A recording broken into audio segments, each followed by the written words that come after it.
উনি আজকে যে মিষ্টি হাতে করে নিয়ে আসেননি এটা দেখে কিন্তু আমি একটু ভারাক্রান্ত। কেন বলছি কথাটা?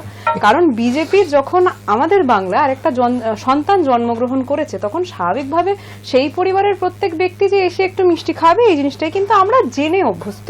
কিন্তু উনি যখন আজকে মিষ্টি নিয়ে আসেননি সেই জিনিসটাতে আমি ভাষাবিকভাবে জনতা উন্নয়ন পার্টি বিজেপির সন্তান। এবার হ্যাঁ অবশ্যই অবশ্যই মানে উনি যে কথাটা বলছেন সেখান থেকে যখন এই ভিডিওটা আমি বুঝতে পারছি না, সুদীপ্ত বলছেন এটা তৃণমূল কংগ্রেসের কনস্পিরেসি, আপনি বলছেন এটা বিজেপির সন্তান। আমি বুঝতে পারছি না, একে অপরের দিকে ঠেলছেন। বিজেপি ঠেলছে তৃণমূলের দিকে, তৃণমূল ঠেলছে বিজেপির দিকে।